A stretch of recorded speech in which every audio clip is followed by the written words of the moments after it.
What is happening, everybody? Trey here, and today at Reactions to the Classics, gonna be giving a top 10 list courtesy of our longtime friend and patron of the channel, Evan David, and we're gonna do a little bit of a potpourri, if you will, a little bit of a wild card top 10 is what Evan David is dubbing this list today, man. So gonna be just some of his favorite songs that don't fit into another kind of top 10 list or album reaction or whatever the case may be. So gonna be a fun mix of tunes here today as I was previewing the list. Some names that are gonna be familiar and probably some that won't be, but it's gonna be a fun time nonetheless, man. But all that to say, if you're familiar with the channel, you know Evan David, the king of the write-ups, man. And let's just dive into his introduction before we get into the list. The top 10, which is really a top 11. Whenever I saw what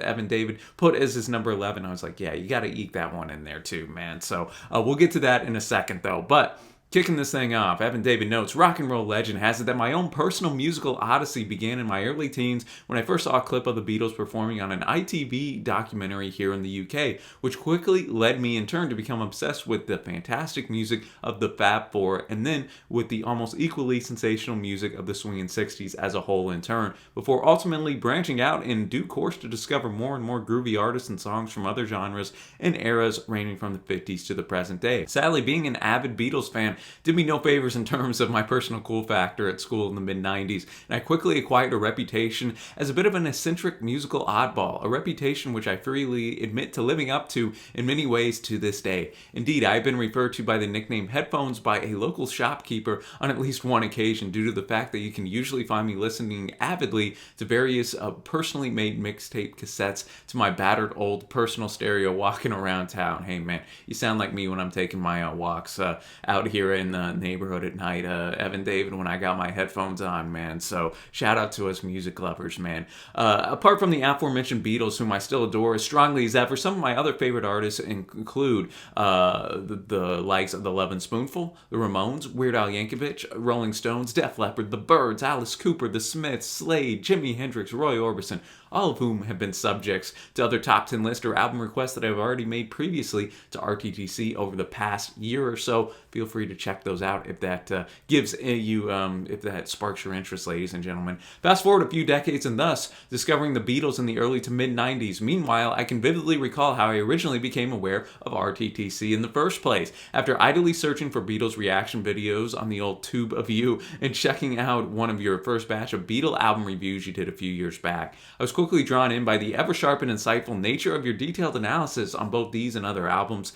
and as you guys were always kind enough to respond positively to my own rambling comments, I was further encouraged to take part in my first RTTC live stream in due course. As I recall, my first request was Do You Believe in Magic by the Loving Spoonful. I do remember that. Evan David, great song to kick things off. And the online RTTC community soon provided a much-needed virtual sanctuary for me during these decidedly odd times, which is something I will always appreciate more than you know. After all, becoming involved with RTTC in various ways over the last few years has not only helped my personal mental health a great deal by providing something fun to look forward to every week in the shape of the channel's varied but always entertaining musical diet of videos, live streams, and listening parties, but has always provided me with a strong newfound sense of belonging to a worldwide community of fellow musical, if not eccentrics, then at least enthusiasts who have seen fit to welcome even a weird Welshman such as myself to their ranks with open arms. While the process of coming up with my trademark long-winded write-ups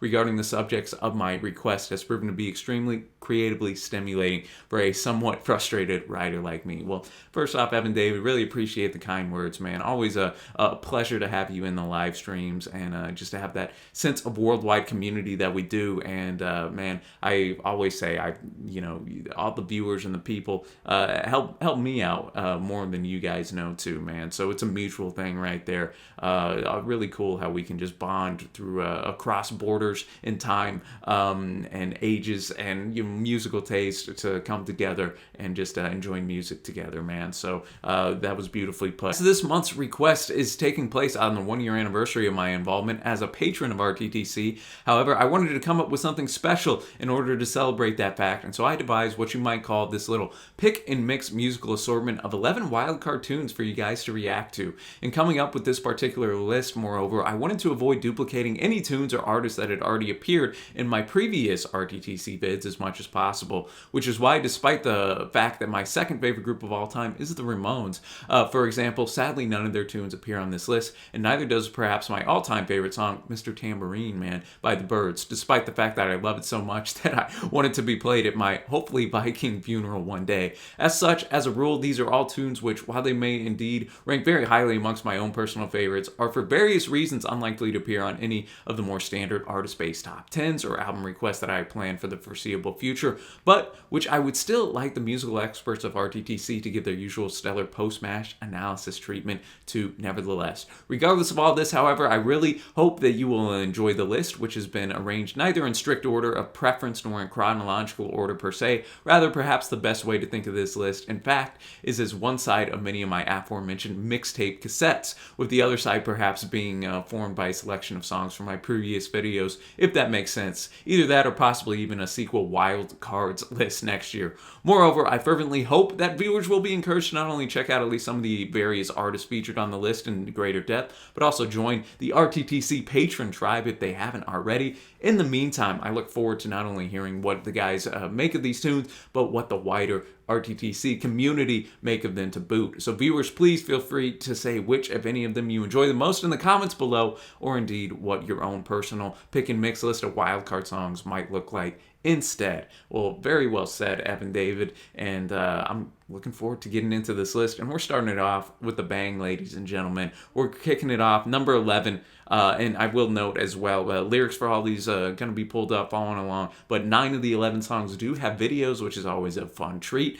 Due to copyright, music and videos will be cut from the YouTube portion, but you can check out the Vimeo link down below, man, and it's nice because you can check out the whole reaction uncut. Don't have to worry about the copyright police like YouTube. So all that to say, let's kick this thing off. Number 11, Twist and Shout by the Beatles. Evan David notes we kick things off with this live version of the closing track of the Beatles' historic first record, Please Please Me, as originally seen as part of the televised Royal Command variety performance on November 4th, 1963 in the UK. Not only was this particular performance extremely historically important in terms of both the Beatles' own career and the wider history of popular music culture in general, especially in Britain, as Chris Ingham's put it in the Rough Guide to the Beatles at the Fab Four, could introduce some sort of youth culture into the nation's living rooms via the Royal Command performance and delight an audience aged from 8 to 80, says something about both their impact and uniqueness. Their value as a link with the new world shouldn't be underestimated. If they'd done nothing else but play Twist and Shout in front of the Queen Mother, they'd have made a difference. Evan David notes, it was also truly a life-changing significance to me personally. As mentioned above, I can still vividly remember watching a clip of this very performance as part of a British TV documentary about the history of the Royal Variety performance and feeling something awake in my musical soul while doing so. To this day, I'm not sure just what it was about the performance that got me hooked so overwhelmingly. Was it Ringo's overpowering driving beat and George's deceptively simple but still compelling guitar solo, topped off with both Paul and George's uplifting harmonies, backing John's wild screaming vocals? Was it the irresistible sense of fun and joy of the whole thing, epitomized by perhaps the most quintessential cheeky Beatle quip of all time from John? For our last number, I'd like to ask for your help. Will the people in the cheaper seats clap your hands, and the rest of you, well, you'll just rattle your jewelry, man. That's, I think, in the Beatles anthology. I know exactly the clip or the quote that Evan David's talking about there. Regardless, as the Queen Mother herself said at the time, it's still one of the best shows I've seen. The Beatles are the most intriguing, and it was precisely that newly intrigued sense of musical curiosity which drove me to seek out more and more magical Beatles tunes, a process which drew me deeper and deeper down an ever wider musical rabbit hole that continues to this day, and ultimately leading me to discover RTTC. But it was this clip that started it off for me, and that I'd like to have on this list here. So, all that to say, man, let's get into this. It's a great performance if you've never seen it. Always fun to see the lads live and from back in the day, man. So let's get this kicked off. Thanks again to Evan David. Let's get it. Man. Twist and shout. Always a treat to see the Beatles, man, in their early days performing live. Hearing the fervor in the crowd, man, especially at more uppity events such as this right here, man. Like Evan David said, I quite enjoy the harmonies in here by Macca and George. Ringo was having the time of his life. And, John, just the star, the charisma with the, quote at the start about the rattling the jewelry. And just his vocals were just so on point here. Some of the best you're gonna hear from Lennon live, in my opinion, man.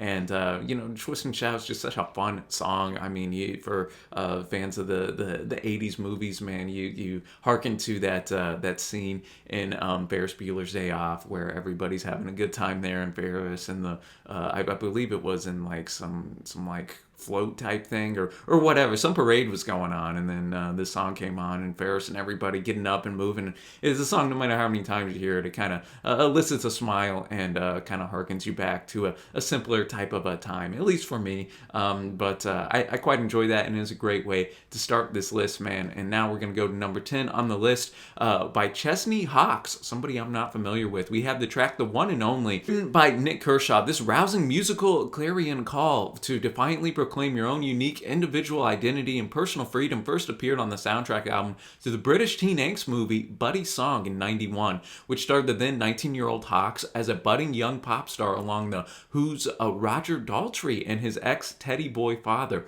and was also used as part of the soundtrack of the Michael J. Fox movie Doc Hollywood later in the same year. Released on as Hawkes' debut single in February of '91 and eventually reaching number 1 in the UK for 5 weeks, as well as 10 in the US. Nevertheless, as a habitual loner myself, even at the then tender age of 10, going on 11, I do recall that this tune appealed very strongly indeed to me at the time, becoming something of a personal anthem for me to the extent that before I discovered the Beatles as described above, it was in fact my favorite song full stop growing up. Unsurprisingly, therefore, hearing it again still puts a wide nostalgic smile on my face to this day, as well as encouraging an occasional bout of quasi-rebellious fist-pumping glee to boot. We're going to be reacting to the live version of The One and Only from the April 91 edition of Top of the Pops, as which it captures the clean-cut teen idol rebel appeal of both the song and of a young Chesney Hawkes himself at the time to perfection as far as I'm concerned. Chesney Hawkes bringing it right here with the long flowing blonde hair, man. No wonder that he was propped up as a pop star right here, man. And the song to boot was quite catchy, quite anthemic. I was already singing along with the chorus at the very end. That's how you know you got a catchy track. First time you're hearing it, you're already kind of vibing with the chorus and the words and whatnot. Definitely had that kind of early 90s pop sound to it, going very crisp and clear on the vocals and harmonies together. Got a few more rocking guitar licks in there, and I always enjoy these Top of the Pop performances as well. They had a really cool stage setup. The crowd was into it. We even had a second deck up there where the Chesney was introduced and whatnot. And we have that chorus says it all. I am the one and only. Nobody I'd rather be. I am the one and only. You can't take that away from me. Just kind of that simple adage of, be yourself, man. There's only one you. Stay unique to who you are, man. And so I can see how that can resonate with people. And, it got me thinking of some of the artists that I first remember listening to back in the day, man. And it did fall into this more, kind of pop type of sphere. Your NSYNC, your Britney Spears, your Backstreet Boys, a 6-year-old Trey was vibing to all those tunes back in the day, man. And like Evan David said, sometimes you hear those songs and it kind of takes you back, gives you a nostalgic feel to it, so to speak. So I dug that, man. And now we're going to go to number 9 on the list, Silence is Golden by the Tremeloes, originally written by Bob Crew and Bob Gaudio. Hopefully I didn't butcher that too bad. And first performed by the Four Seasons in 1964, the Tremeloes version of this tune would also reach a lofty number 1 on the UK singles charts upon its release, becoming the band's biggest hit and earning a coveted gold disc in the process. Hailing from Dagenham, Essex, and southeast England, the Tremeloes' original incarnation had first been formed as the backing band to singer Brian Poole in 1958, so we're throwing it way back. And when Decca Records wanted to sign a so-called beat group, 4 years later, they notoriously chose Brian Poole and the Tremeloes over a certain Liverpoolian foursome who I may have already mentioned elsewhere, much to label boss Dick Rowe's eternal chagrin. Despite there being understandable inevitably overshadowed by the future achievements of their rivals on that day. However, signing the Tremeloes would nevertheless still prove to be reasonably sound investment in and of itself, as the band managed to rack up a solid 8 UK top 40 singles with Poole as frontman between 62 and 66, and then went on to achieve an even more impressive 13 UK top 40 singles after splitting from Poole and signing with CBS Records as a four-man group in their own right between 67 and 71. I first heard this particular tune on a cassette compilation of 60s hits that my parents got as a free gift from a petrol station when I was a kid, and I have always adored it even more than any of the other cracking songs on said cassette, due above all to its truly glorious soaring harmonies, which are themselves aptly captured for posterity in this once genuinely live performance of Silence is Golden on the German TV show Beat Beat Beat in 1967. So let's go, man. I'm looking forward to diving into this, and I believe Evan David has brought a Tremolo song on a live stream before. I don't know if it was this one though, so let's check it out. All right, the Tremeloes' Silence is Golden. Just gotta start off by, I thought that the performance was just so classy, man. Tremeloes looking absolutely fantastic and dapper, dressed to the nines, and you just had everybody kind of slow dancing on the floor as well. And for a live performance, I'll tell you what, these harmonies just blew me away, man. I quite enjoyed too when one of the members would go up really high and then the other two would kind of harmonize in a lower register. You even had the drummer with a microphone in front of him as well. So everybody involved here in the group, and that chorus especially, I think, is the highlight, where silence is golden. They kind of crescendo up their vocals and that, but my eyes still see. Silence is golden, golden, but my eyes still see. And you know, you just had just some vocalizations in there too that weren't even words. So the do we da do, like it didn't even matter, man. It worked so well, and like the subdued guitar, it was understated and yet kind of still packed that nostalgic 60s punch, so to speak, man. So all in all, really a strong effort by the Tremeloes right there, and I quite enjoyed it, man. I quite enjoyed it. So now we're going up to number 8 on the list, Rock and Roll Dream by Edward H.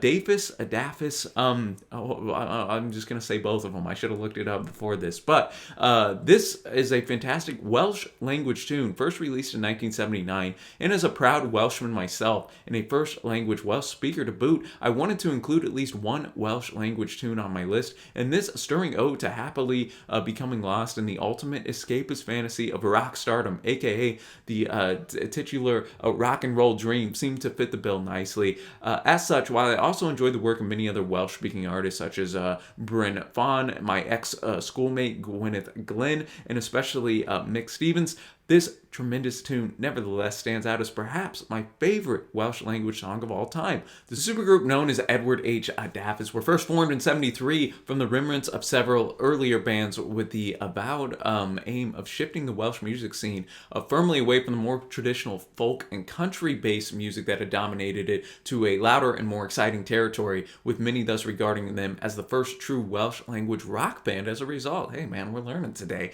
And the powerful, compelling instrumentation found in this tune and in the enthralling opening and recurring guitar riff in particular, which remains one of the very best of its kind that I've heard in any language, coupled with the ever enthusiastic vocal performance of singer Dewey Puss Morris, makes it a shining example of their overall success in doing so. As such, I truly believe that this is an outstanding tune that will still remain an enjoyable listening experience all around, regardless of whether or not you understand the lyrics. Great write-up right there, man. We're not shy here about going into non-English speaking languages, and man, for Evan David not being a native English speaker, man, you write so well. I can't write this well in my native English, so props to you, man. We're gonna be pulling up a video that's more just a lyric video, but it does have the kind of English lyrics in there, so we can follow along. All right, Rock and Roll Dream, man, what a fun track that was right there. It didn't even, I mean, I was glad we had the video with the English lyrics, but I think the music was the star guitar, especially that riff that just screams kind of a early 70s rock and roll right there, man. It just kind of throws you back, a little bit of a Boston flavor to it. Speaking just to a group that I know that it sounded like, and I like that too, where they kind of stripped that back, went with the acoustic there for a little bit, so you kind of had that dichotomy in the track, and of course the lyrical content, man. I think any music lover has at some point kind of fantasized and wondered, oh, what if I was a rock and roll star or an ultra famous musician or whatever. And I like the callbacks in there, and talking about having an article in NME and buying a Gibson 53, and being having so many letters to go through, being famous, kind of having that glorious rock and roll lifestyle right there. So that kind of makes it timeless, because it doesn't matter what age you come up of or generation of music. That idea of, hey, maybe I can one day be a star kind of goes through your mind. At least it has for me, and I'm sure it has for Evan David as well. So really tight performance musically by these guys right here, and I always like being educated on some of these groups that never made it really stateside here. And so cheers to Evan David for putting that on his list. And now we're gonna switch gears a bit for a gentleman that has appeared a couple times from suggestions on live streams here. We got Professor Elemental, Cup of Brown Joy, coming in at number 7.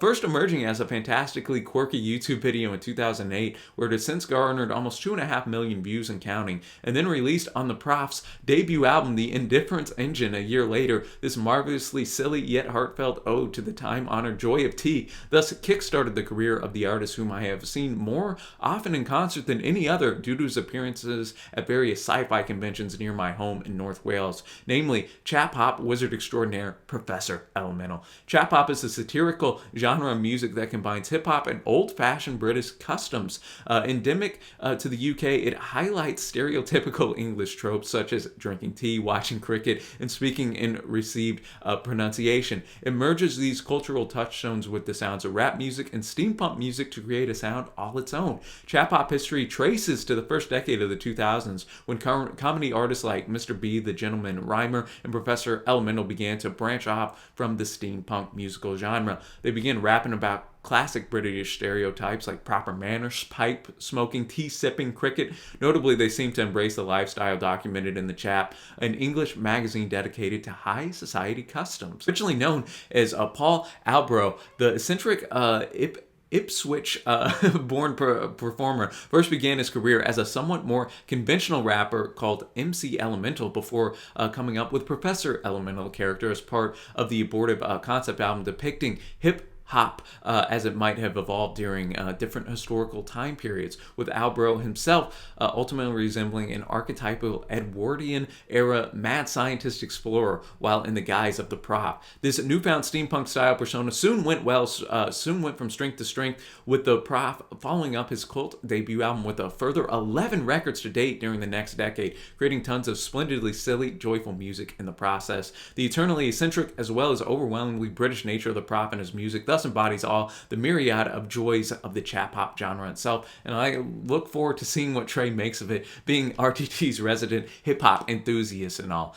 So we're gonna be reacting to the video here. There's only, with that write-up, we gotta go with the video, man. I gotta see this live and in person. So let's get it going. All right, Cup of Brown Joy, Professor Elemental. What a fun video and song that we had. It's always cool too to see how this is in the hip hop genre sphere and whatnot, and yet sounds so different than so much of the stuff we have stateside. It's just another testament to how music just kind of goes across borders and cultures, and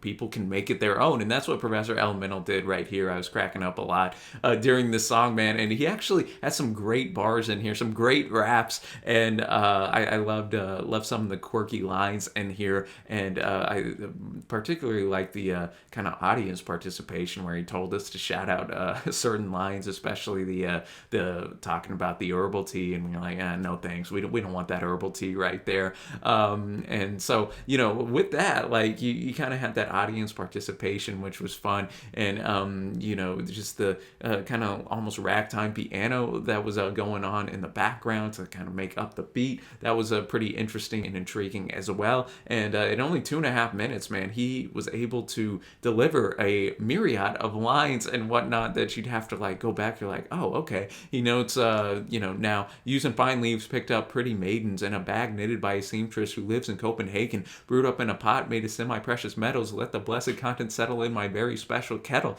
Some great rhyme schemes internally and at the end there as well. So shout out to Professor Elemental right there. Shout out to the tea lovers. I'm a sweet tea guy. I live in Texas, man. I don't really rock with the hot tea, but give me that sweet tea with a lot of sugar and I'm good to go, man. So all that to say, we're gonna go now to dun, dun, dun, dun, Donovan's Celeste right here, man, from his great record Sunshine Superman. As you can see, I already got this thing hearted, man. Love this tune. First released as part of the legendary Scottish folk rockers' brilliant Sunshine Superman record in 66, 67, depending on what side of the Atlantic you were on. This majestically tender love song was beautifully described in Donovan's original liner notes as, quote, Celeste is my name for the lady weaver of all the skies who weaves our fates on a silver loom in the silent room of eternal love. That's poetic right there, Donovan. Yet such prettily poetic, even cosmic sentiments cannot hide, but instead must embrace to some degree the nagging sense of resigned uncertainty. Also underlines this simple yet awe-inspiring psychedelic folk rock masterpiece, with Donovan later hinting that the song also alluded to his own personal hopes and fears at a time in his career when, quote, the spring of success was already over and the critics were slamming me. I was beginning to question it all. Regardless, I've always truly adored this truly lovely tune, and were I ever to concoct a Donovan top 10, it would definitely take top spot quite comfortably for me. All right, Celeste, Donovan bringing it, man. Just talking musically, I kind of mentioned in the reaction, I think Donovan's so good at building these atmospheres. You had, you know, almost the droning organ throughout, mixed with some more kind of pretty, you know, keys as we got to the middle of the song that gave it almost a dreamlike quality. That with almost the sitar-like sound that we had in here as well. Mixed with Donovan's more just kind of straightforward vocal delivery, some uncertainty in the lyrical content right here that again kind of adds to like you're coming out of a day's dream. You know what's exactly going on right here, man. He notes there's no magic wand in a perfumed hand. It's a pleasure to be true. In my crystal halls a feather falls, being beautiful just for you, but that might not be quite true. That's up to you. It's just again just kind of that uncertainty right there. You're gonna have to decide for yourself what this means in our relationship, so to speak. I think Donovan's kind of speaking to that right there. And you do have that sense of love, though, that kind of, you know, is the undercurrent of the track as well. So, the great song, great album. Definitely check out the whole record if you haven't already, and if that song piqued your interest, man. But we're going to go now. We're in the top 5, ladies and gentlemen, and we're going to a little R.E.M. Action Superman. First released in 1969 by a Texas-based band known as The Click, and later made much more famous when it was covered by R.E.M., who both featured it on 1986's Life's Rich Pageant record. Great album, one of my favorites by R.E.M. And here we had bassist Mike Mills making his vocal debut here in place of Michael Stipe, who didn't really like the song too much. Evan David notes, that's a shame, as I've always found it to be a lively and energetic tune in its own right, even though I must admit to perhaps having a supersized degree of bias, and that I've always had an abiding love of superheroes since I was a young child, with the Man of Steel emerging as one of my perennial favorites, to the extent that I dressed up as him at several different sci-fi conventions and charity fundraising events over the years. I'll tell you, man, I've seen Evan David, shown, photos before of him in the costume. He pulls it off well. Despite such self-admitted personal bias, however, I still insist that this remains a super underrated, not to mention super fun R.E.M. tune, as I hope to demonstrate as we react to this rare clip of the song being performed live in Illinois in October of '86, where it features the tune's original writer, Gary Zeckley, on backing vocals alongside Stipe, whose Superman-esque in-flight hand motions are worth the price of admission. alone. Right. I am Superman. Well, some great backing vocals right there by Stipe and Gary, man. It's always striking too to see those earlier REM where I'm just so used to seeing Stipe with the bald head, and he's got that the full locks are going in right there. He was enjoying getting the Superman flying arms up right there, and it's always cool that we even have this footage, man. Back in the '80s, shout out to whoever recorded that and then was able to put it up on YouTube so we can enjoy all these decades later. I do think it is a bit of an underrated REM jam myself. Like I said, I really love Life's Rich Pageant, and I think it's probably the second best IRS REM record after Murmur Man, and probably because Stipe isn't on lead vocals, it doesn't get talked about as much, but I think Mills does a good job on his lead. Nothing like that's gonna blow you away per se, but I think the real highlight is in the melody of the way those backing vocals are sung, and then just the musical melody on top of that, man. So I like that Evan David included it here. That was a cool live performance. And now we are up to number 4 on the list.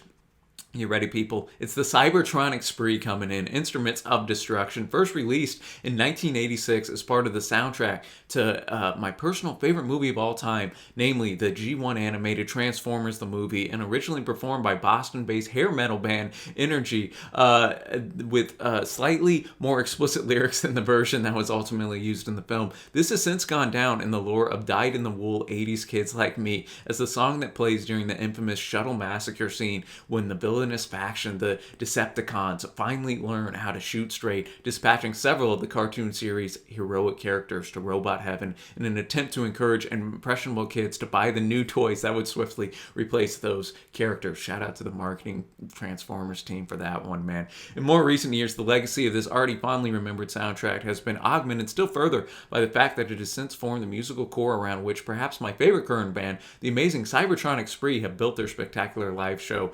To quote from the Cybertronian Canadians band's official website as follows, quote, "The Cybertronic Spree are here on Earth with one critical mission: to party like it's 1986. This band of Transformers has been brought together by the power of rock and roll, and they can't be stopped. Join Hot Rod, RC, Rumble, Unicorn, Soundwave, Bumblebee, Shockwave, and Quintesson as they prove they've got the power to light your darkest hour. Known across the galaxy for having cast aside their warring factions in the search of the ultimate party, these rock stars in disguise play music from the Transformers the movie, hit film, and anime songs and video game covers. They blend their love of 80s and 80s metal into the energy-fueled, unforgettable live show. As such, Evan David notes he's requested the Spree's electrifying tunes to be played on several of our live streams. I remember them well, but I have nonetheless been saving this one for a special occasion, and I feel this provides one of the best showcases for lead singers RC's awe-inspiring Rob Halford-esque metal voice, as you will hopefully soon see and hear for yourself when you react to this compilation of the Spree's various live performances of this tune. Great write-up right there, man, getting us up to date on it, and I always am impressed by this group, like being in full costume, being able to pull all this off, man. So let's get this one queued up. Instruments of Destruction. Yeah, just starting off, man. I think with Cybertronic Spree, obviously the visuals are so striking. All the colorful costumes, the different Transformers they're dressed up as, so to speak. It just you can't help but keep your eyes on them with seeing what they're gonna pull off, man. But that combined with the smoke, the light show, I thought that was a very well done compilation, man. Shout out to House of Blues as well. I've seen many concerts at our Dallas House of Blues that we have, and always a great venue, man. Great time. But don't let all the visual stuff fool you from the talent that the group has, man. I mean, great guitar solos in this song. I think too that RC's vocal at the end was obviously quite impressive. My favorite part of the entire video, holding that high note for the longest time. Definitely taking that inspiration from that fun 80s metal, where we just kind of plug it in, let it loose, and let the chips fall where they may, so to speak, man. Pulling all that off in these costumes is always impressive, and definitely had that catchy 80s type of feel to it, and to be able to get that spirit all these decades after the fact is easier said than done. So shout out to the Cybertronic Spree, man. Instruments of Destruction. And now we're in the top 3 on the list right here, ladies and gentlemen. we're gonna go to the KOn soundtrack with Fua Fua Time. First released as both a single and as part of the mini album Ho Kago Tea Time in May and July of 2009, respectively. The sugary, sunshiny slice of pure Japanese power pop is taken from the soundtrack to the subject of my most recent music-based obsession, namely the 2009 to 2011 release anime known as KOn, which was itself already based on the manga series of the same name created by the reclusive artist Kaki Fly a few years previously in 2007. The series itself, title itself, refers to Kianbu, or light music, which is basically a Japanese catch-all term embracing non-jazz classical music of all sorts. Interesting. While the band's music is indeed often overshadowed by the girls' teenage hijinks during the show itself, the usually happy yet also occasionally poignant music that they do eventually perform is generally pretty darn fantastic to boot, with bright and bouncy, even Beatles-esque influence mixed in with the harder elements of punk or even grunge rock on occasion, depending on the tune. As such, while several KOn-related songs from the show have achieved top 5 status or more in the official Japanese singles charts, it is this particular tune, the band's canonical first and perhaps most enduring in-show signature song, Fua Fua Time, aka Fluffy Time, that I'd putting on the list here. And couldn't find any live performances of the song for copyright reasons. He was able to track down a fan-made AMV which not only captures the youthful exuberance and wild musical enthusiasm of KOn to a T, but which also has its own set of translated lyrics on screen. Well, with that said, I know Evan Davis brought a couple KOn tunes on streams before, and yeah, they're usually just a fun, as he said, sugary pop time. So let's hear what we got, man. KOn going little fluffy time action, man. Shout out to whoever did this compilation yet again, man. You know, you heard the music kind of fits that cheery animation style, the bright and vibrant animation style, and you know, definitely very pop centric, catchy, even if you couldn't understand what was being said. But we had the lyrics at the bottom, and you have the age old story of the youthful love. The crush is there. You start second guessing yourself, wondering, do they like me back? What can I do to grab this person's attention? And will I be okay if it's not reciprocated? Asking for a little miracle time just this once. I think we've all been there in our own respective lives, man. And yeah, I dug it, man. I dug it just kept thinking, oh, this is very bright, very vibrant, and it flipped the fluffy time. We had some nice rhythm section in there as well. Kind of got a little harder rocking towards the end. So shout out KOn, man. And now we're in the top 2, going to New York Groove by Ace Frehley / Kiss, originally written by Russ Ballard and first released by British glam rockers Hello in 1975. This irresistible Carpe Diem ode to the wild wonders of the legendary Big Apple has since been covered by several other artists over the years, most famously as part of the self-titled debut solo album by Kiss guitarist Ace Frehley in 1978. It's part of an innovative musical experiment and or commercial stunt whereby all 4 original members of Kiss would release their own solo album simultaneously.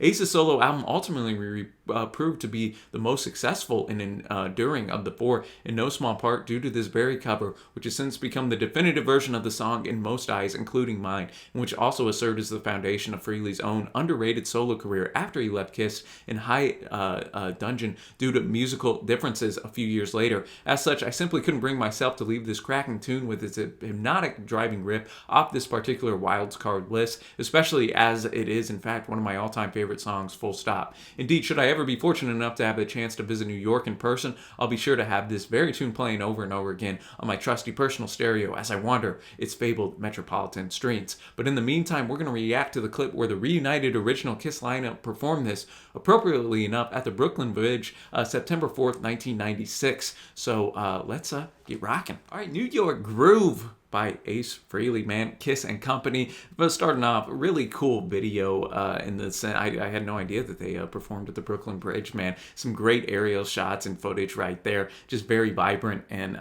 it just kind of had that fun rocking vibe, as most Kiss live shows do. Evan David knows I'm not the biggest Kiss fan in the world, but I quite enjoyed this one right here, man. I thought it was cool seeing Paul and Gene kind of harmonizing on that other side of the stage, kind of harkening back to, our twist and shout, where we had George and Paul harmonizing, where John was going. Now we had Ace going solo with the harmonizing from his bandmates there, man, and a nice Ace solo in there, right there, guitar solo, and you could just tell they were happy to be all on stage together again, kind of reunited, and the crowd loved it. I thought it was quite catchy, man, and it just it was meant to be, being in the Big Apple right there itself. So it seems like everybody enjoyed it, man. I thought it was a good live performance, and it's always fun to see Kiss bedazzled out, man, face paint and all. So that's going to bring us now to number 1 on the list, ladies and gentlemen,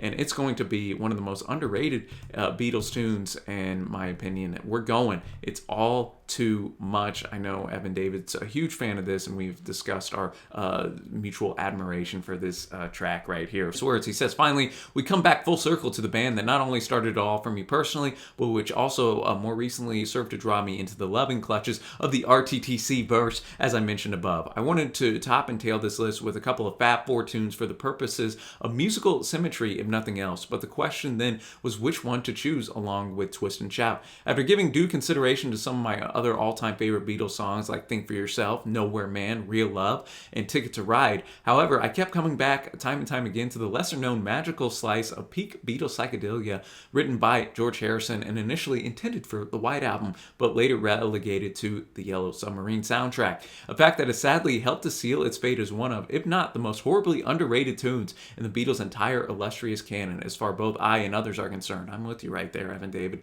After all, as Beatles expert Peter Doggett once put it, this tune, quote, has virtually vanished from the Beatles' own collective memory. It's not mentioned in their anthology book or indeed Harrison's autobiography, yet it's one of the pinnacles of British acid rock with its sleepwalking rhythm retaining a bizarrely contemporary feel today. Indeed, as Yellow Submarine didn't form part of our RTT's recent series of album listening parties, so this list finally gives us a chance to draw further attention from the guys to a tune that I have long regarded as one of my all-time personal favorites, with Harrison's cosmic yet cozy lines such as "Show me that I'm everywhere" and "Get me home for tea," also reminding me a great deal of my long-standing love of fellow whimsical cosmic explorer Doctor Who. Sadly, I've been unable to find a clip of its appearance as the musical backdrop to a gloriously far-out psychedelic climax to the Yellow Submarine movie, so we are just going to rock and roll to the remastered version of the 1999 Yellow Submarine soundtrack album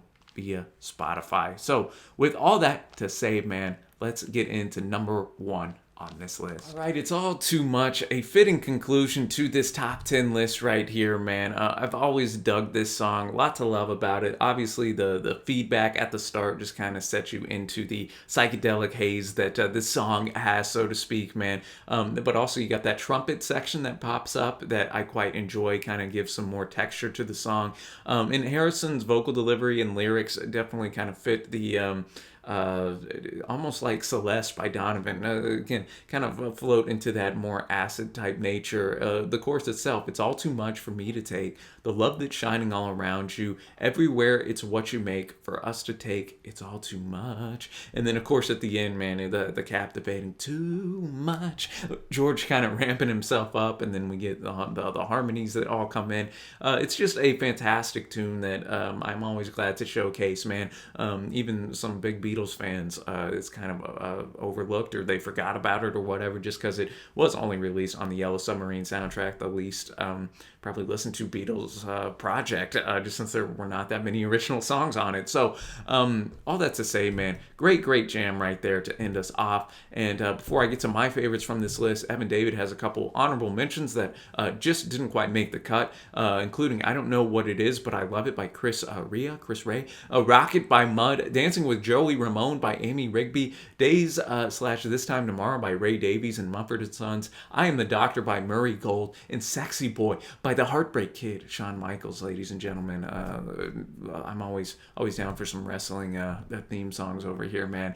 Now, to my favorites on this list, in no particular order, man, I gotta go Silence is Golden by the Tremeloes, especially how they performed that live, man. I thought they sounded fantastic. I will also go with Celeste Celeste by Donovan. Kind of a basic pick, but I liked it. Gotta give love to the Chap Hop man himself, Professor Elemental, with a Cup of Brown Joy. I thought that was a really clever video and song. Instruments of Destruction, gotta give some love to Cybertronic Spree, and also the two Beatles jams, Twist and Shout, and of course, It's All Too Much. We'll be rounding out my favorites from this list right here. Let me know, man, your favorites from this list, and any other wild card picks that Evan David was noting that you can make your own list kind of down below, man. I'm sure he'd love to hear it. I'd like to hear it as well. And shout out again, Evan David, for taking us on a little bit of a personal journey with him, musical journey. It was a fun, a lot of great variety in these songs, man. Always appreciate you. Much love to you, Evan David, for all the support you've given the channel over the years, man. And I'm sure many years to come. Always appreciate you, dude.